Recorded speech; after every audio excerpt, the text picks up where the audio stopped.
네, 지난 한 주간 평안하셨습니까? 가볍게 인사 나누겠습니다. 늘 평안하십시오. 한 번 더 합니다. 늘 행복하십시오. 네, 오늘부터 9주간에 걸쳐서 삶을 변화시키는 기도라는 큰 주제를 가지고 말씀을 전합니다. 오늘은 그 첫 번째 시간으로 아브라함의 기도 속에서 세상을 책임지는 능력의 기도라는 제목을 통해 은혜를 나누고자 합니다. 하나님이 인간을 지으실 때에 무엇을 반영을 했느냐 하면 성삼위 하나님의 존재 방식을 인간 안에 인간을 지으실 때에 그대로 반영하셔서 지으셨습니다. 창세기에 하나님 인간을 지으실 때 이렇게 표현하죠. 우리가 우리의 형상대로 사람을 만들자. 인칭 대명사를 쓰셔서 우리가 우리의 모양대로 사람을 만들자. 그렇게 표현을 합니다. 우리라는 표현을 사용을 하죠. 삼위 하나님은 함께 계시는 분이셨습니다. 함께 존재하시면서 그 영원한 존재 방식 안에서 하나님은 그 어떤 부족함도 느끼지 못하시고 완전히 만족하셨습니다. 이것은 하나님의 존재 방식이 공동체적이었다라는 거죠. 하나님은 공동체로 존재하십니다. 삼위 하나님은 함께 존재하시면서 인격적인 관계를 맺으시고 소통하시고 연합하시고 의논도 하시고 함께 일하시고 그것을 그대로 인간을 지으실 때 반영하셔서 인간들도 함께 있게 하고 함께 존재하고 소통하고 공감하고 인격적인 교제를 그대로 하도록 하나님을 꼭 닮도록 그렇게 지으셨습니다. 때문에 인간은 더불어 함께 살아가는 존재이지 홀로 존재하지는 않습니다. 우리가 태어났을 때도 부모님의 가정, 공동체 안에서 태어났고 가정생활 속에서 공동체를 경험하고 자라왔고 또 결혼을 해서 우리는 또 다른 공동체를 만들었습니다. 하나님이 아담과 하와를 창조한 그 첫 번째 공동체를 제외하고는 모든 공동체는 인간에 의해서 모두 창조되어졌습니다. 생육하고 번성하게 하셔서 때문에 인간은 사회적 동물이고요. 공동체 안에서 사회성을 느끼고 살 때에 행복하도록 만드셨습니다. 그래서 아담도 외롭게 지으셨습니다. 그래서 그가 충분히 외로울 때 하와를 지으셔서 그로 하여금 하와의 소중함과 공동체의 소중함과 하나님의 존재 방식을 깊이 이해하도록 하셨습니다.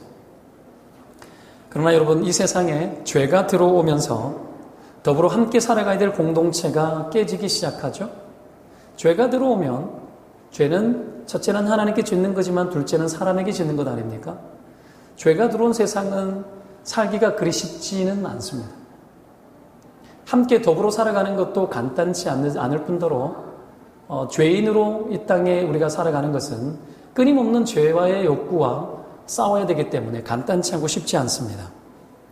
이런 세상에 하나님은 한 사람을 택하셔서 이 세상을 다시 회복하기로 언약하시고 작정하십니다. 그 한 사람이 누구냐면 아브라함입니다. 온 세상을 다시 시작하시는 거죠. 아브라함을 통해서 성경은 그래서 그를 복의 근원 삼으셨습니다. 복의 시작이 되게 하셨습니다. 그를 통해서 복이 흘러가도록 하셨습니다. 축복받지 못한 세상이 축복받는 세상이 되도록 아브라함을 통해서 하나님은 언약을 맺으시고 작정하신 거죠. 그리고 아브라함과 그의 후손을 통해서 천하 만민이 복을 받도록, 천하 만민이 구원을 얻도록 작정하신 거예요. 오늘 본문 18절 말씀, 19절 말씀에 이런 말씀이 나와 있습니다. 아브라함은 강대한 나라가 되고 천하 만민은 그로 말미암아 복을 받게 될 것이 아니냐. 내가 그로 그 자식과 권속에게 명하여 여호와의 도를 지켜 의와 공도를 행하게 하려고 그를 택하였나니 이는 나 여호와가 아브라함에게 대하여 말한 일을 이루려 함이니라. 그렇게 이야기합니다. 이건 하나님께서 성부, 성자, 성령 하나님이 대화하는 이야기예요. 내가 아브라함을 통해서 천하 만민이 복받도록 했지 않느냐.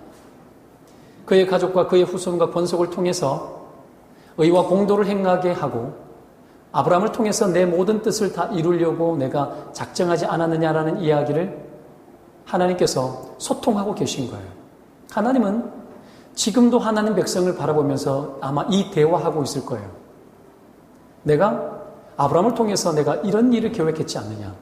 내가 박 집사, 허 권사, 김 집사 통해서 내가 이것을 위해서 아브라함의 믿음으로 아브라함의 후손 삼았지 않느냐? 내가 이걸 하려고 하지 않느냐? 하나님은 끊임없이 자기 백성을 향하여서 이 생각을 가지고 계십니다. 여러분, 이건 그 자식과 권속에게 명하여 의와 공도를 행하게 했다라는 이 말은 어떤 의미가 있냐면 사회적 책임을 다하게 했다라는 거예요. 의와 공도를 행하여. 한 사람을 택하시고 그와 그의 후손을 통해서 온 세상을 향하신 하나님의 사회적 책임, 세상을 향한 세상을 대한 책임을 다하게 하려는 것을 이루려고 함이라라고 나오는 거예요. 오늘 본문에 아브라함의 기도가 나옵니다. 이것은 하나님이 아브라함을 통해서 기대하시는 사회적 책임과 사회에 대한 이 사명을 가지고 반응하는 모습을 보여줍니다. 온 세상을 향한 아브라함의 반응을 보여줍니다. 자기가 살고 있는 주변 환경이었던 소돔과 고모라가 심판 앞에 놓여 있습니다. 멸망당할 위기에 처해 있고 위기 직전에 있는 상황이라는 것을 깨달았을 때에 아브라함은 자기가 어떻게 반응해야 될지에 대해서 알고 있었습니다. 성경을 보면 아브라함에게 하나님이 기도하라고 시킨 적이 없습니다. 아브라함은 소돔을 향해서 나아가는 하나님께 소돔의 형편을 살피기 위해서 나아가는 것을 보고 그는 스스로 자기가 어떤 역할을 해야 될지 알고 주님 앞에 엎드려 기도하기 시작합니다.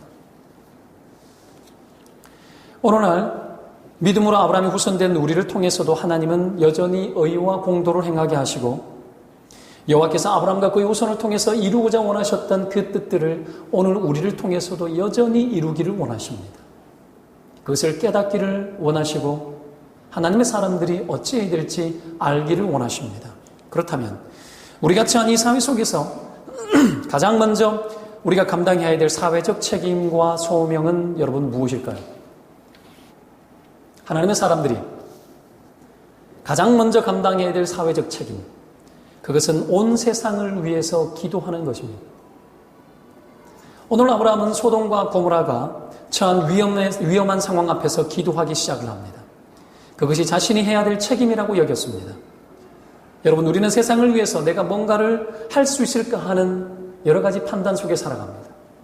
허공을 치는 것 같고 세상을 향해서 뭔가 한다라는 것은 너무 먼 거리에 있는 이야기 같을 때가 많습니다.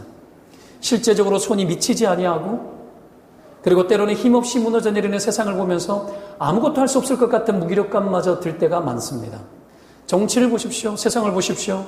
혼돈 속에 돌아가는 것을 보면서 도대체 저 인간들은 뭘 하고 있는 건가 싶고 나는 도대체 저들을 위해서 할 수 있는 것이 아무것도 없는 것 같다.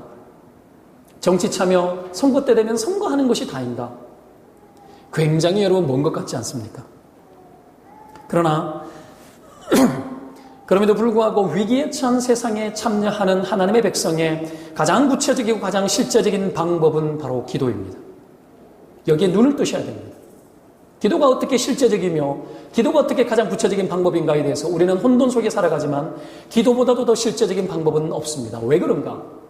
하나님이 온 우주 만물의 실제적인 주인이기 때문에 그렇습니다. 하나님이 여전히 이 세상을 실제적으로 다스리고 계시고 구체적으로 하나님께서는 움직이고 계시는 실제적인 하나님이기 때문에 그렇습니다. 하나님이 온 세상의 주인이라는 것, 이것보다도 더 큰 사실은 없습니다. 이것보다도 더 큰 실제는 존재하지 않습니다. 때문에 온 세상을 변화시키고 온 세상을 돕고 위험에서 건지는 가장 실제적인 방법은 온 우주 만물의 여전히 주인으로 계시고 실제로 계시는 실체의 하나님, 그 실제하시는 그 하나님 앞에 우리가 기도하는 것입니다. 때문에 기도는 가장 구체적인 것이고 가장 실제적인 것이고 가장 세상을 움직이고 세상에 참여하고 세상을 바꿔낼 수 있는 가장 현실적인 방법이라는 걸 여러분 믿으시기를 축원드립니다. 기도는 그런 겁니다. 기도는 여러분은 관념적이지 않습니다. 기도는 여러분의 마음의 평안을 얻기 위한 어떤 마음의 변화를 주기 위한 그런 방법만으로 존재하지 않습니다. 기도는 온 세상을 향하신 하나님의 계획을 풀어내는 하나님의 방법입니다. 하나님은 모든 기도를 세상의 원인이 되도록 작정하셨습니다. 기도 없이 온 세상의 변화는 그래서 존재하지 않습니다. 하나님의 사람들을 통해서 믿음으로 아브라함의 후손된 하나님의 백성을 통해서 그들의 기도와 그들이 하나님 앞에 나오는 것을 통해서 온 세상을 향한 하나님의 실제적인 변화의 역사를 하나님 지금도 그렇게 일으키고 있다는 걸 믿으시기를 축원드립니다. 기도는 실제입니다. 기도는 여러분 현실입니다. 이거 너무 나는 기도도 안 하고 살아가는데 이거 큰일이다. 지금 막 그런 느낌이 팍팍 들어오죠. 큰일 났는 것 같은데 너무 큰 걸 이야기하는 것 같으나 여러분 이건 어떤 것이냐면 하나님이 빛과 소금으로 우리를 부르시고 온 세상을 우리를 통해서 일하시고 우리에게 온 세상을 맡겼다라는 차원에서 우리가 어마어마한 권세를 가지고 있다라는 것을 이야기하는 거예요. 세상 정치에 여러분 우리는 개입할 수 있습니다. 어떻게 해요? 기도하는 것으로. 불법을 여러분 기도하는 자리에서 끊어내고 거절하고 하나님이 원하시는 기뻐하시는 법들이 설 수 있도록 우리는 기도의 자리에서 호소할 수 있습니다. 세상 정치에 참여하는 그 어떤 방법보다도 강력합니다. 여러분 그것이 실효성이 있을까 없을까에 대해서 여러분 믿으십니까? 하나님은 실제 하시는 하나님이고 하나님은 기도를 통해서 그 현장 속으로 들어가시는 분이고 개입하시는 분이고 움직이시는 분이십니다. 공중에서도 그냥 떨어지지 않습니다. 하나님은 그런 분입니다. 적어도 여러분 이 사실 앞에서 하나님이 우리를 어떻게 보고 계신지를 알아야 됩니다. 여러분이 생각하는 여러분의 실체, 우리가 생각하는 우리의 현실들, 그것에 비해서 하나님이 우리를 바라보고 있는 하나님의 여러분 이 바라보시는 관점은 거대합니다. 굉장히 거대합니다. 그래서 스스로 작다고 여기지 말아야 됩니다. 옆에 사람 축복하십시다. 당신은 생각보다 큰 사람입니다.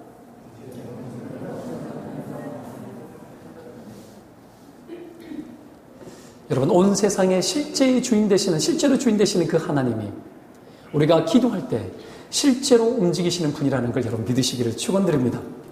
그렇다면 우리가 이런 기도하는 능력의 사람이 되기 위해서 우리는 어떻게 해야 되겠습니까? 오늘 몇 가지로 은혜를 나눕니다. 첫 번째, 기도의 능력 있는 사람이 되기 위해서는 하나님이 하시는 일이 무엇인지 보려고 해야 됩니다. 하나님이 하시고자 하는 일이 뭔지를 보려고 해야 됩니다. 17절을 보겠습니다. 같이 읽겠습니다. 시작. 여호와께서 이르시되 내가 하려는 것을 아브라함에게 숨기겠느냐? 주님이 아브라함을 만났을 때에 아브라함이 주님을 극진히 대접했습니다.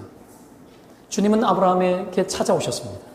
그리고 99세 된 아브라함에게 내년에 이맘때에 아내 사레가 아이를 낳을 거라고 이야기를 해줍니다. 그 좋은 소식을 알려줍니다. 아브라함은 극진히 대접을 합니다. 주님이 인간의 몸을 입고 오셨던 구약의 사건입니다. 여러분들은 어떻게 생각할지 모르겠지만 그때 아브라함은 극진히 대접하였고 그들은 극진히 대접받았습니다. 그리고 이제 떠나려고 할 즈음에 소돔을 향하고 아브라함은 전송을 하며 16절에 보면 전송을 했습니다. 그때 하나님이 그냥 가지 아니하시고 아브라함에게 자기의 속마음을 털어놓기 시작합니다. 그게 17절입니다. 자기가 하려는 것을 아브라함에게 숨기고 싶지 않았던 겁니다. 여러분, 하나님은 자기의 속마음을 자기 백성들에게 털어놓기를 원합니다. 하나님은 자기의 답답한 마음들을 하나님의 사람들에게 말하고 싶어 하시는 분이십니다. 누구에게 털어놓겠습니까? 하나님은 친밀한 자에게 자기의 속을 털어놓는 분이십니다. 친밀한 사람들끼리는 비밀이 없습니다.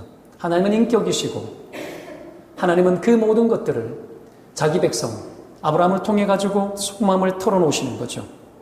하나님은 아브라함을 통해서 천하 만민이 복받게 하셨습니다. 이 말은 천하 만민을 구원하도록 작정하신 겁니다. 때문에 세상이 망해지는 상황 속에서 하나님은 아브라함을 통하지 않고서는 자신의 일을 실행하지 않으셨습니다. 아브라함을 통해서 자기의 속마음을 이야기하고 아브라함이 어떤 기능을 하도록 하나님은 촉진하십니다. 19절 끝에 보면은 이는 나 여호와가 아브라함에게 대하여 말한 일을 이루려 함이라. 하나님은 뭔가를 이루기를 원합니다. 그래서 속마음을 털어놓으셨습니다. 보세요. 하나님은 알아서 일할 수 있습니다. 그러나 아브라함을 믿음에 여러분 온 세상을 구원할 복의 근원으로 부르셨기 때문에 아브라함을 통해서 작정하신 그것을 이루기 위하여 아브라함에게 말하기 시작하고 아브라함의 구원론적인 기능을 아브라함 안에서 찾으십니다. 여러분, 이게 하나님이 자기 백성을 향한 지금도 포기하지 않는 마음입니다. 우리를 통해서 온 세상을 축복하고 구원하고자 하는 이 구원론적인 하나님의 기능들을 지금도 우리에게 요청하고 있고, 때문에 하나님은 친밀하게 하나님께 나아오는 자들을 통해서 하나님은 구원의 역사를 이루시고 온 세상의 형편과 처지를 보게 합니다.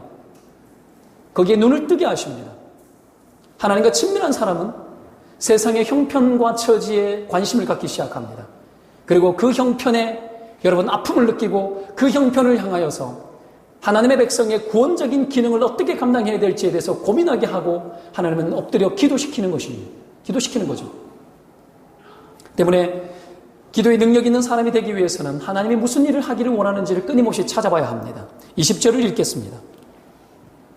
크게 읽겠습니다. 시작. 여호와께서 또 이르시되 소돔과 고모라에 대한 부르짖음이 크고 그 죄악이 심히 무거우니 내가 이제 내려가서 그 모든 행한 것이 과연 내게 들린 부르짖음과 같은지 그렇지 않는지 내가 보고 알려 하노라.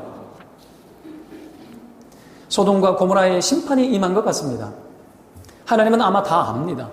그 형편과 처지를 다 압니다. 그럼에도 불구하고 하나님은 그런지 아닌지를 알아보려고 한다고 합니다. 하나님은 심판할 때 섣불리 심판하는 분은 아니십니다. 온 세상이 무너져 내려가는 것을 보면서 정말 심판해야 될 그 순간에도 충분히 확인하시고 검토하시고 충분히 살피시는 분이십니다. 오늘 소돔성의 부르짖음이 컸습니다. 어떤 부르짖음입니까? 죄가 호소하는, 죄를 통해서 고통을 호소하는 부르짖음입니다. 우리가 잘 알다시피 여러분, 가인이 아벨을 죽였을 때, 돌로 자기 동생을 죽일 때 하나님이 가인에게 다가가서 이렇게 이야기합니다. 네 동생 아우의 핏소리가 땅에서부터 호소한다. 들린다 그럽니다. 출애굽의 여정 속에 430년 동안 종로로 다녔던 이스라엘 백성들, 그 이스라엘 백성들에게 그 백성들의 부르짖음과 그 노역과 고통 속에 부르짖는 소리를 듣고 하나님은 모세를 보냅니다. 여러분, 하나님은 부르짖는 소리를 들으시는 분이십니다. 때문에 여러분, 우리가 함부로 남의 눈에 눈물 억울하게 만들다거나 여러분 다른 사람의 삶을 고통스럽게 만든다거나 누명을 씌우거나 속이거나 함부로 돈을 떼먹거나 여러분 남의 눈에 눈물 흘리게 만들지 말아야 됩니다. 하나님은 그 소리를 들으십니다. 그 소리를 반드시 들으십니다. 의와 공도를 행하라는 겁니다. 불의하게 살아가고 의롭지 못하게 살아갈 때 얻어지는 수많은 인생의 고통의 소리를 하나님은 들으시는 분이십니다. 그리고 이 땅 가운데 하나님의 공의로운 심판들을 얼마든지 하실 수 있는 분이라는 걸 우리는 기억해야 합니다. 여하튼 하나님은 소돔성의 사실을 확인하러 가는 중이죠. 그리고 그것을 아브라함에게 숨기지 않고 말합니다. 왜입니까? 아브라함을 통해서 하나님은 기회를 주시기 위해서 그렇습니다.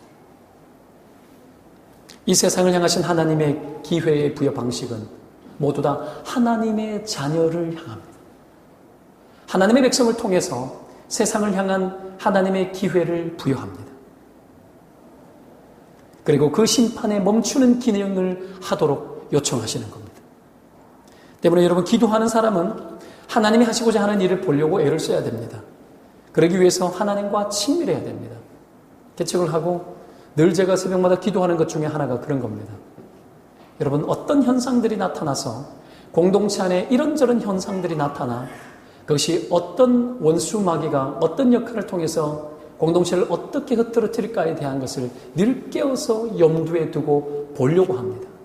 원수마귀가 어떤 일을 하려는지, 그리고 하나님이 이 공동체를 그 상황 속에서도 어떤 일을 통해서 어떻게 세워나갈지에 대해서 하나님이 원하시는 것을 찾습니다. 그래서 기도는 하나님의 마음을 붙드는 겁니다. 그 하나님의 마음을 붙들고 그 하나님의 마음을 호소합니다. 그것이 꼭 가정에 어떤 위기가 왔을 때 그 가정적 위기가 그 공동체 안에, 그 과정의 공동체 안에 어떤 문제를 일으킬지에 대해서 떠오르고 염두에 보이기 시작합니다. 반면에 하나님이 그 위기 속에서 이 가정을 어떻게 든든히 세워나갈지에 대해서 추측이 되어지고 판단이 되어집니다. 하나님의 마음을 알게 되어지고 그것을 가지고 기도하는 겁니다. 하나님이 하시는 일을 보려고 해야 됩니다. 하나님은 보여주십니다.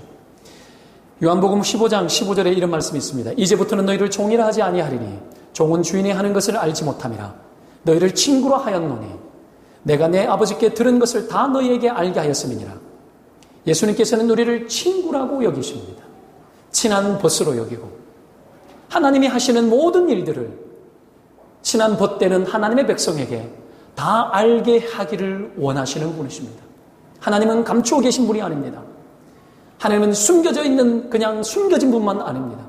하나님의 모든 뜻들은 얼마든지 나타나고 하나님의 백성들이 여러분 그 뜻을 알고 하나님의 뜻을 가지고 요청하고 기도하는 것을 하나님은 기뻐하십니다.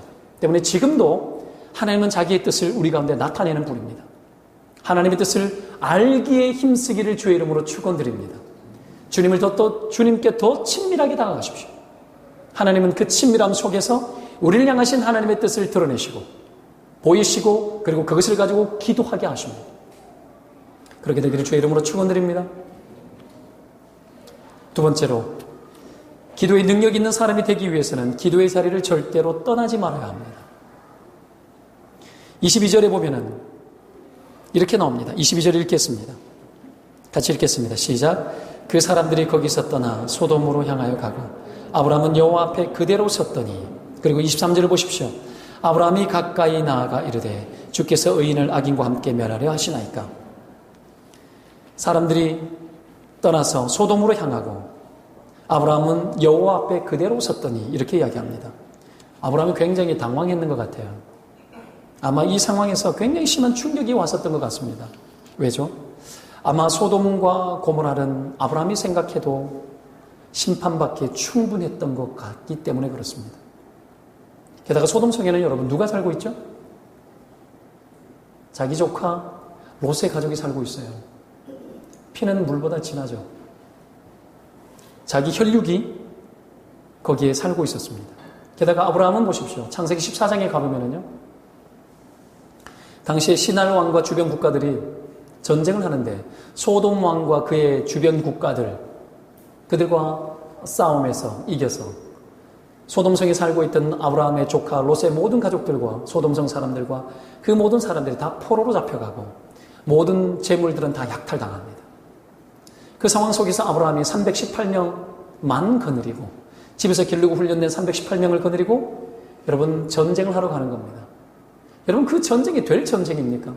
그럼에도 불구하고 믿음의 사람 아브라함은 하나님의 가능성을 신뢰하고 전쟁을 하러 가서 그 전쟁에서 이기고 모든 포로들을 잡아오고 모든 전리품들을 다 취해서 가지고 돌아옵니다. 그때 소돔 왕이 아브라함을 맞이하면서 이렇게 이야기합니다. 재물은 네가 취하고 사람은 내게 돌려보내라. 그러나 아브라함이 이렇게 이야기합니다. 네가 나를 치부케 했다. 너 때문에 내가 잘되고 너 때문에 내가 부자 됐다는 소리를 듣기 싫다. 모든 것을 다 가져가라 하고는 재물과 모든 전리품과 사람까지 다 돌려보냅니다. 왜 그렇게 했을까요? 아브라함은 그 전쟁에서 이기게 한 분은 여호와 하나님이신 줄 알았기 때문입니다. 하나님은 믿음의 사람을 통하여서 세상을 구원합니다. 아브라함의 기능이 그겁니다. 복의 근원은 여러분 세상을 구원합니다. 원수마귀와 싸워서 이깁니다. 하나님의 사람들은 약하지 않습니다. 하나님은 하나님의 사람을 통하여서 온 세상을 구원하기로 작정하셨던 이 예초에 이 하나님의 생각과 언약들을 지금도 이루고 계십니다. 오늘 그렇게 소돔성은 한번 구원을 받았던 성이었습니다. 그런데 여러분 그렇게 구원을 입었으면 정신을 차려야지. 위기를 경험하고 난 이후도 정신을 차리지 않고 그들은 더욱더 죄악에 빠졌고 타락에 빠졌고 오늘 여러분 다시 범죄하여 심판 앞에 놓여져 있는 상황이 된 겁니다. 보십시오. 하나님이 소돔성을 확인하러 간다고 했지 그 성을 멸망시키겠다고 말한 적이 없습니다. 오늘 성경을 보십시오. 그렇게 말하지 않아요. 그러나 보십시오. 아브라함은 직감적으로 이 성은 위험에 처해 있고 자기가 생각해도 멸망받기에 너무나 마땅할 만큼 충분히 죄가 흥했기 때문에 아브라함은 자기가 봐도 멸망받아 마땅한 이 성을 향하여서 직감적으로 위기를 느끼고 아브라함은 기도하기 시작합니다. 그 기도 속에서 나아가는 겁니다. 여러분 이런 기도하는 자리로 나아가는 것, 기도의 자리를 절대로 물러서지 않는 것, 수많은 사람들이 여러분 오늘 이 태도를 배워야 합니다. 아브라함은 기도하는 사람이 되기 위해서 기도의 자리를 절대로 떠나지 않는 태도로 오늘 서 있습니다. 이렇게 여러분 기도의 자리를 떠나지 않는 사람이 가져야 될 태도들이 몇 가지가 있습니다. 두 번째 큰 주제 안에 여러분 몇 가지의 기도의 태도들을 여러분 함께 나눴으면 좋겠습니다. 첫째는 하나님 앞에 다가설 줄 아는 겁니다. 기도하는 사람은 하나님 앞으로 다가섭니다. 22절 말씀에 그 사람이 거기서 떠나 소돔으로 향하여 가고 아브라함은 여호와 앞에 그대로 섰더니 아브라함이 가까이 나아가 우두커니 서 있습니다. 중요한 것은 물러섬이 없었다라는 겁니다. 이 위기 앞에서 아브라함은 물러서지 않았습니다. 세상의 위기 앞에서 수많은 그리스도인들이 뒤로 물러납니다. 세상의 문제 앞에서 무관심하게 뒤로 물러나고 때로는 비겁하게 뒤로 물러날 때가 있습니다. 그러나 아브라함은 물러나지 않습니다. 그리고 오히려 하나님 앞으로 오늘 22절 말씀에 3절 말씀에 아브라함이 가까이 나아가 주님께 더 가까이 나아가기 시작합니다. 물러나지 않는 이 태도, 기독교인은 세상을 책임지고 나라와 민족을 책임지는 사람입니다. 그 어떤 누구도 여러분 조국을 사랑하고 조국을 위해서 애국하고 살아가는 이 일에 있어서 하나님의 사람들은 무책임하여서는 안 됩니다. 하나님은 세상을 우리에게 맡기셨습니다. 나라는 여호와께 속하였습니다. 시편 말씀에 나라는 여호와께 속하였고 여호와는 열방의 주제시라고 이야기하십니다. 하나님은 온 세상을 한 번도 그 어떤 세상 왕에게 맡긴 적이 없습니다. 여전히 왕으로 계시고 여전히 주인으로 계십니다. 여러분 히브리서 11장 말씀에는 믿음의 사람을 향하여 이야기할 때 믿음의 사람 한 사람이 한 나라를 이긴다고 이야기하고 있습니다. 한 나라를 이긴다고 이야기하고 있습니다. 믿음의 사람을 통해서 하나님이 얼마만큼 역사하고 얼마만큼 일하며 우리 같은 연약한 자를 통해서 하나님이 얼마나 거대한 꿈들을 꾸고 계신지에 대해서 여러분 기억해야 합니다. 우리는 약하지 않습니다. 하나님의 사람들은 여러분 굉장히 권세 있고 하나님의 사람들은 결단코 여러분 우리가 생각하는 수준이 아닙니다. 하나님 여러분 거대하게 보고 계시고 하나님은 우리를 아브라함을 보듯이 보고 계시다는 걸 믿으시기를 축원드립니다. 믿어주세요. 여러분 믿으셔야 합니다. 아멘이십니까? 정신 차리셔야 돼요. 우리가 어떤 존재로 하나님 보고 계신지를 깨달아야 합니다. 우리를 아브라함처럼 보고 계시다라는 거죠. 온 세상을 우리에게 다 맡길 수 있는 분이라는 걸 믿으셔야 합니다. 천지만물의 주관자 되시는 하나님께서 한 번도 자기의 주권을 포기하지 아니하시고 온 세상의 주인이기에 실제적인 주인이기에 하나님의 사람을 통하여서 온 세상을 실제로 움직이기를 원하고 있다는 걸 기도를 통해서 그 일을 실행하고 있다는 걸 여러분 정말 믿으셔야 합니다. 때문에 세상의 일에 외면하거나 남의 일처럼 바라봐서는 안 됩니다. 오늘 아브라함처럼 하나님 앞에 더 다가서야 합니다. 세상의 위기 앞에 더 다가서야 합니다. 여러분들은 하나님과 가까운 분들이십니까? 여러분들은 하나님을 가까이 하고 계십니까? 주님을 더 알기 위해 힘을 쓰고 세상의 형편 앞에 우두커니 서서 그 앞에서 아브라함의 기능이 죽지 않고 그 아브라함의 영적 기능과 구원론적인 기능을 위해서 여러분 하나님 앞으로 다가서려고 하는 분들이십니까? 하나님은 기도하는 사람에게 하나님 앞으로 나아올 것을 요청하십니다. 오늘 하나님 앞으로 더 나아가는 은혜가 있기를 축원드립니다. 두 번째는 즉각적으로 기도해야 됩니다. 기도에 있어서 가장 중요한 것은 긴급성과 즉각성입니다. 아브라함이 그 자리를 떠나지 않았죠. 그리고 하나님께 가까이 나갔습니다. 여기 하나님, 이분은 누구일까요? 오늘 아브라함을 찾아왔던 세 사람이 있었습니다. 구약에 나타난 성부, 성자, 성령 하나님이라고 보통 이야기를 합니다. 두 분은 소돔성을 향해 갔어요. 근데 한 사람이 남았던 모양입니다. 왜 남았을까요? 아브라함에게 기회를 주기 위함이 아니었을까요? 가르치지는 않았으나 아브라함은 스스로 그 남아있는 한 분 앞으로 다가서고 더 다가서서 기도하기 시작합니다. 어떻게 해요? 즉각적으로 기도하기 시작합니다. 여러분, 이것을 보면 기도는 어떤 때이든 어떤 장소이든 실행될 수 있다는 것을 알 수 있습니다. 긴급한 위기 앞에서 우리는 그 자리를 떠나지 말고 엎드려 기도할 줄 알아야 됩니다. 그 자리가, 기도하는 자리가 하나님께 가장 가까운 자리이고 긴급히 기도하고 즉각적으로 기도하는 그 기도의 태도가 여러분 하나님으로 하여금 떠나지 못하도록 만듭니다. 하나님은 기도하는 자를 떠나지 않습니다. 하나님은 기도하는 자를 깊이 가까이 하십니다. 하나님의 그 모든 친밀함과 하나님의 그 살아계신 역사는 기도하는 자에게 경험되어지고 기도하는 자를 통하여서 하나님은 느껴지도록 하시는 분이십니다. 여러분, 오늘날 영적으로 메마르고 하나님이 실제하시고 실제로 살아계신 하나님이라는 것을 깊이 깨닫지 못하는 유일한 이유가 뭔지로 아십니까? 그것은 우리가 하나님 앞에 다가가는 기도가 인색하기 때문에 그렇습니다. 하나님은 우주 만물 가운데 충만한 분이시고 하나님의 은혜는 흡족하고 폭포수와 같이 넘치지만 우리가 느끼지 못하고 경험하지 못하는 이유가 있다면 우리의 기도가 여러분 인색하기 때문에 그렇습니다. 하나님 앞으로 깊이 다가서십시오. 더 가까이 다가서십시오. 하나님은 기도하는 자를 떠나지 않습니다. 기도하는 자에게서 멀어지는 분이 절대로 아니십니다. 구하고 찾고 두드리라 찾을 것이라고 말하고 있습니다. 너희가 내 이름으로 무엇이든지 구하라 내가 실행하리라 말하고 있습니다. 하나님은 기도하는 자를 통해서 뭔가를 일하십니다. 기도하는 자에게 뭔가를 열어주십니다. 세상의 위기 앞에 즉각적으로 기도하는 자들의 그 즉각성을 원하십니다. 오늘 여러분 기도에 민첩해지시기를 주의 이름으로 축원드립니다. 기도는 민첩해야 합니다. 여러분 영혼은 기민하십니까? 여러분의 영혼은 영적으로 예민하십니까? 세상의 수많은 상황 앞에서 여러분 기도해야 되겠다는 느낌과 판단과 여러분 그 느낌들이 속기속기 깨달아지십니까? 수많은 세상의 문제들 앞에서 판단이 많고 우리는 여러분 욕도 많이 하고 여러분 수많은 현실 앞에서 우리는 너무 무책임하게 반응할 때가 많습니다. 영적으로 둔감하여지고 기도는 게을러지고 하나님의 마음을 가지고 하나님 앞에 호소해야 될 그 순간들과 그 하나님이 주신 즉각적 순간들 앞에 다가서지 못한 채 우리는 끝없이 그 상황들을 여러분 지나쳐버리지 않습니까? 여러분 그 모든 지나가는 상황들을 이제는 멈춰야 합니다. 여러분 세상의 위기와 우리 앞에 놓여있는 어려움 앞에서 여러분 피하지 말고 기도해야 됩니다.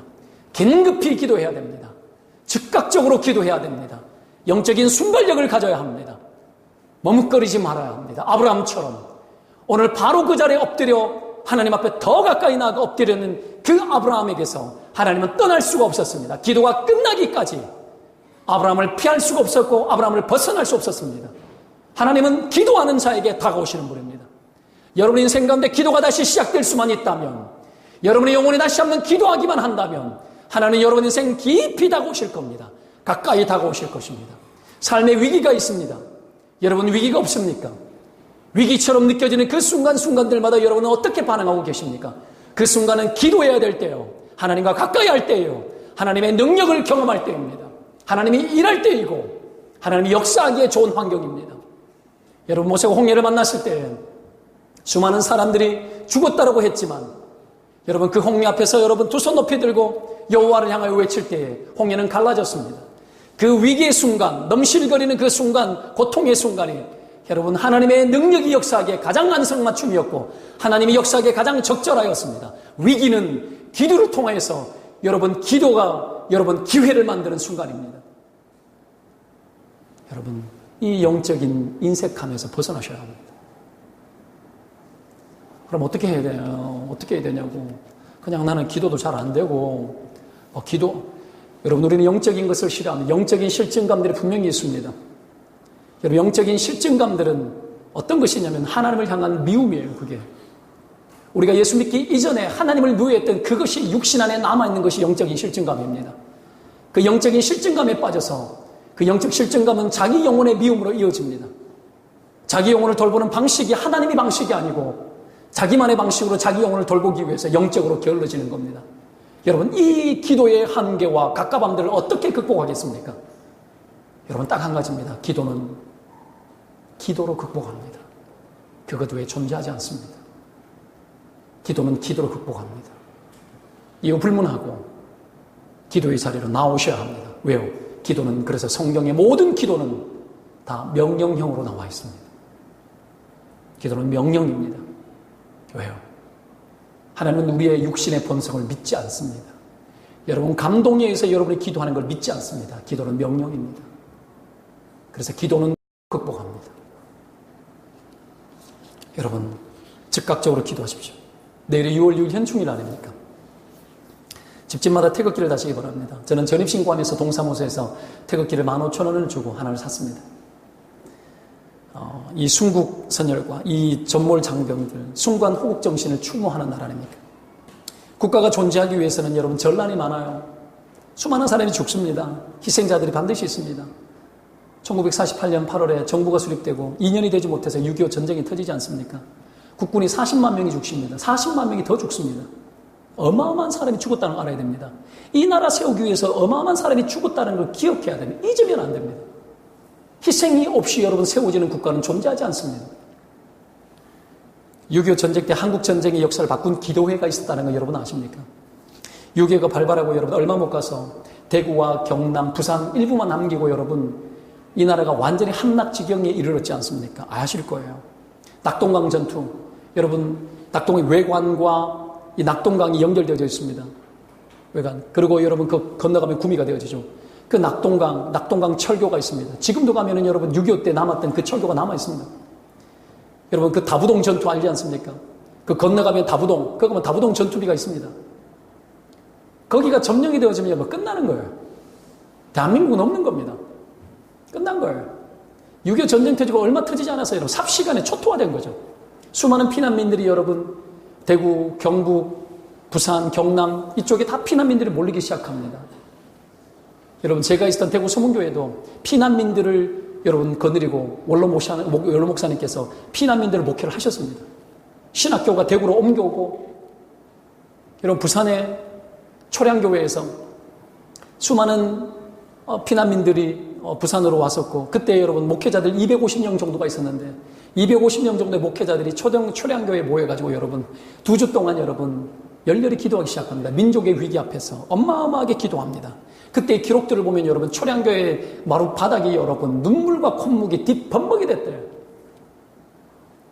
어느 한 구석에 눈물 콧물이 떨어지지 않는 공간이 없을 만큼 여러분 그들은 눈물과 콧물이 범벅이 될 만큼 기도하고 여러분 교회의 마당이 꽉 들어차고 천막을 쳐서 여러분 그들은 일주일 동안 자리를 떠나지 않고 여러분 그 자리에서 기도를 했습니다. 제주도에까지 여러분 기도의 불이 번져나가고 여러분 바닷가에서 여러분 동해를 향하여서 두 손 높이 들고 이 조국 살려달라고 외치는 수많은 사람들의 여러분 외침이 있었습니다. 여러분 그렇게 기도했을 때 어느 날 동해바다에 여러분 무지개가 서더래요. 하나님이 이 민족 건지겠구나. 그 약속의 말씀을 그 약속 때 그렇게 약속을 받고 그들이 여러분 엎드려 기도할 때 일주일 밤낮 주야 기도하고 난 이후 3일이 지났을 때 여러분 메가더 장군이 인천 상륙 작전을 한 거예요. 이유불문하고 그가 바르냐 마느냐를 떠나서 그도 그리스도인이었고 이 민족을 살리는 일에 여러분 분명히 쓰임받았다라는 것에 대해서 여러분 기억해야 됩니다. 여러분 그것이 민족의 위기 앞에서 기도했던 즉각적 기도를 통해서 우리가 응답받은 조국의 여러분 현실이었습니다. 3.1운동이 일어날 때 여러분 대다수의 사람이 그리스도인이고 그 시대의 기독교는 애국하는 기독교였습니다. 순교하는 기독교였고 조국을 위해서 목숨을 버리는 기독교였습니다. 여러분 이 위기 앞에서 그들은 기도할 줄 알았다는 것을 여러분 알아야 합니다. 디모데전서 2장 1절에 바울이 디모데에게 목회 서신을 쓰면서 디모데를 가르치기 시작합니다. 이렇게 말합니다. 그러므로 내가 첫째로 권하노니 모든 사람을 위하여 간구와 기도와 도구와 감사를 하되 임금들과 높은 지위에 있는 모든 사람을 위하여 하라. 이는 우리가 모든 경건과 단정함으로 고요하고 평안한 생활을 하려 함이라. 이것이 우리 구주 하나님 앞에 선하고 받으실 만한 것이니라. 이게 첫 번째라는 말이 있습니다. 그 어떤 것보다도 우선되어져야 되는 것이 여러분 나라를 위해서 기도하되 높은 사람을 위해서 기도하는 것은 그 어떤 것보다 우선되어져야 되는 얘기예요. 하나님이 여러분 힘 있는 사람, 높은 사람을 좋아했기 때문에 그랬겠습니까? 그런 것 아닙니다. 여러분 조국의 여러분 이 민족의 형편과 처지를 결정짓는 여러분 그 일들이 무너지면 모든 삶의 문제들은 우리에게 직결되어지는 겁니다. 그래서 하나님은 권세자들을 위해서 기도하라고 이야기하는 겁니다. 우리를 위해서 기도하지 말란 얘기가 아니에요. 그 어떤 것보다 먼저 기도하라고 이야기를 하고 있습니다. 여러분 이 나라와 이 민족을 위해서 여러분 기도해야 되는 줄 아셔야 됩니다. 초등학생도 대통령을 욕하는 시대입니다. 이 나라는 심각한 위기의 시대입니다. 도덕적으로는 여러분 바닥치고 있고 영적으로 부패하고 신령한 은혜가 사라지고 온 세상이 여러분 보십시오. 혼란 속에 갇히고 불법이 여러분 법보다도 불법이 더 우선되어지고 인권이라는 이름으로 여러분 온 세상에 이런 문제들이 심각하게 일어나고 있고 그 속에서 숨막힐 정도로 죽어가고 있습니다. 교회는 숨쉬기 힘들고 온 곳곳에서 교회를 지탄하고 하나님의 사람을 욕할 때에 하나님의 사람으로 여러분 우리가 어떤 말로 어떻게 반응하며 어떻게 살아야 되겠습니까? 정말 심각한 시대에 우리는 봉착해 있습니다. 이런 때 하나님 우리에게 요청하는 게 뭘까요? 먼저 높은 자들을 위해서 기도하라는 거예요. 반드시 기도해야 합니다. 내일 6월 6일 현충이라니까 내일 하루라도 여러분 이 조국을 위해서 기도해야 합니다. 민족을 위해서 기도해야 됩니다. 여러분 조국 기독교, 이 기독교는 그리고 이 동탄동산교회는 애국하는 교회가 되어져야 됩니다. 우리의 후손들이 애국하는, 나라 사랑하지 않는 지도자가 나올 수 있습니까? 조국 사랑하지 않는 정치 지도자가 나오면 됩니까? 조국을 사랑하지 않는 경제인이 나오면 됩니까? 여러분 조국을 사랑하고 민족을 사랑하고 세상을 살리는 여러분 아이들을 길러내야 되겠고, 그런 리더들을 길러내야 되는 것이 교회의 몫이고, 다시 그 일을 시작해야 합니다. 다시 그 일을 여러분 물러남 없이 우리는 가야 됩니다. 그 어떤 것보다도 여러분 그 일을 시작하기 위해서 하나님의 사람들이 민족을 위해서 기도하지 않는 애국자가 있습니까?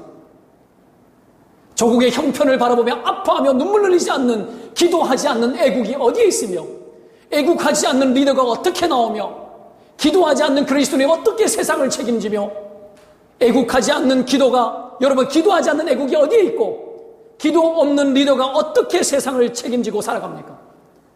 하나님 여러분 이 시대를 향하여, 교회를 향하여 요청들, 여러분 이 시대의 기독교를 향한 요청들, 이 동탄동산교회를 향한 하나님의 백성을 향한 하나님의 요청들, 여러분 이 요청에 귀를 기울여야 됩니다. 국가는 그들에게 맡겨진 것이고 우리는 먹고 살고 열심히 돈 벌어 아이를 잘 길러내면 끝나는 것으로 여기지 말고 하나님의 관점에 다가서십시오.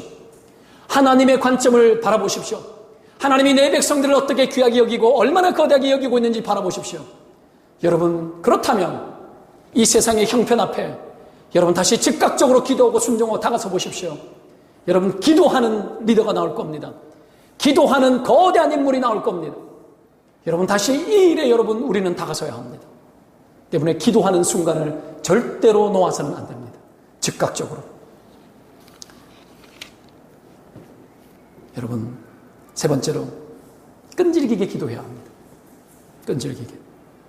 아브라함이 오늘 기도하는데 6번에 걸쳐서 기도합니다. 50명, 45명, 40명, 30명, 20명, 10명. 아브라함은 기도에 물러서지 않고 즉각적으로 반응할 뿐 아니라 끈질긴 기도 힘을 가지고 기도합니다. 왜 그랬을까요? 하나님은 사람을 망하게 하는 것을 기뻐하지 않는 줄 알았기 때문입니다. 하나님은 소돔과 고모라가 멸망을 만큼 충분히 죄를 지었지만 그래도 망하는 것을 기뻐하지 않습니다. 그 하나님의 속성을 가지고 아브라함이 기도하는 거예요. 그래서 의인을 가지고 기도합니다. 의인 50명이 있으면 하나님 멸망시키면 정의를 행하는 분께서 그렇게 하면 됩니까? 의기양양 당당하게 기도합니다. 하나님 다 용서해 주겠다. 45명을 놓고 기도합니다. 그러면서 점점 그의 기도가 여러분 달라지기 시작합니다. 여러분 나중에는 노하지 마옵소서 감히 내가 죽게 하렵니다. 그리고 또 구하고 노하지 마옵소서 이번 한 번만 더 하렵니다. 아브라함이 끈질기게 기도하지만 아브라함은 기도 속에서 이 성 안에 의인이 없다라는 것을 깨닫기 시작합니다. 그리고 기도가 끝나고 난 이후에 자기 곳으로 돌아갔다고 이야기합니다. 여러분 기도의 책임을 다하고 난 이후에 자기 곳으로 돌아가야 합니다. 그리스도인들이 여러분 메말라 충분히 기도하지 않습니다. 넉넉하게 기도하고 난 이후에 자기 곳으로 돌아가야 되는데 충분한 기도 없이 자기 자리를 찾아갑니다. 우리가 살아가는 삶의 현장은 여러분 메마르게 기도하고도 충분히 버틸 만큼 호락호락하지는 않습니다. 여러분 충분히 기도되어져야 합니다. 여러분의 영혼을 놓고 충분히 기도하고 세상을 향하여 충분히 기도하셔야 합니다. 그리고 난 후에 자기 곳으로 돌아가야 합니다. 하나님의 일하는 것을 그리고 지켜봐야 합니다. 여러분 아브라함이 이렇게 이 정도 기도했으면 이 성은 멸망하지 않았으면 좋겠고 멸망하지 않을 것 같은데 결국은 멸망합니다. 왜요? 19장에 넘어가 보면 여러분 소돔성을 살피러 갔던 두 사람 천사라고도 나오기도 하는데요. 여러분 누구 집에 갔느냐면 롯의 가정으로 갑니다. 근데 그 성에 있는 사람이 끄집어내라 그러죠. 그리고 어떻게 합니까? 윤간하겠다라고 이야기합니다. 거기에서 모든 것이 끝나버렸습니다. 아브라함의 기도를 무색하게 할 만큼 그들은 죄를 밥 먹듯이 했습니다. 말씀을 정리하면서 아브라함은 기도하면서 한 가지 깨달았죠. 소돔 성에 의인이 없다라는 것. 그리고 하나님께 기도하면서 성에 의인이 한 사람이라도 있으면 그 성은 망하지 않았을 것이라고 깨달았을 겁니다. 이것은 오늘날을 살아가는 우리에게 굉장히 큰 도전을 줍니다. 그것은 세상이 우리 때문에 큰일 날 수도 있다는 겁니다. 우리 때문에. 나아가 하나님께서 교회와 우리를 보고 세상을 어찌할지 결정하고 있다는 것을 알게 되어줍니다. 하나님은 교회의 형편을 보고 세상을 어찌할지 결정한다는 걸 아셔야 합니다. 한국 기독교의 이 위기는 한국의 현실과 위기를 만들어내었습니다. 하나님은 기독교의 위기와 기독교의 한계를 이 세상의 한계로 점철 지으신다는 걸 아셔야 합니다. 그러나 여러분, 하나님의 사람들이 거룩을 추구하고 의롭고 바른 삶을 기뻐하며 의와 공도를 행하는 사회적 도리를 다하며 하나님 앞에 소명을 다하며 나아가기 시작할 때에 가정은 든든히 세워집니다. 교회도 든든히 세워질 것이고 이 지역사회도 든든히 세워질 것입니다. 동탄 동산교회는 도시와 가정을 세우는 두 번째 비전을 가지고 있습니다. 이 동탄의 도시와 각 가정을 세우는 것, 여러분, 의롭지 않고 바르게 세워질 수 있는 것은 없습니다. 여러분, 의와 공도를 행함이 없이 도시가 건강해지지는 않습니다. 도시의 역사를 보면 아무리 멋질지라도 역사가 흘러가고 사람들이 죄를 짓기 시작하면 도시의 형편과 처지는 심각해질 정도로 위기에 빠지는 것을 얼마든지 볼 수 있습니다. 사랑하는 여러분, 오늘 위기 속에서 기도했던 아브라함처럼 의인 한 사람이 있을 때 하나님께서 여러분 도시를 건지고 의인한 사람을 통해서 위기에서 모든 것을 탈출시킨다는 것을 여러분 기억하며 여러분은 그 한 사람이 과연 되어 보시렵니까? 여러분은 과연 기도하는 한 사람, 하나님의 기뻐 받으시는 한 사람의 삶을 향하여 한번 나아가 보시렵니까? 오늘 여러분 초청합니다. 초대합니다. 기도하는 삶, 기도하는 사람, 아브라함의 기능을 다시 이 세상 가운데 이루어낼 그 한 사람을 여러분 하나님 찾고 계십니다. 오늘 그 자리에 여러분을 초청합니다. 하나님의 기대가 큽니다. 우리는 생각보다 거대한 것을 맡고 있는 사람들입니다. 오늘 그 삶을 향하여서 기꺼이 다가서는 그런 저와 여러분 되시기를 주의 이름으로 축원드립니다. 기도하겠습니다.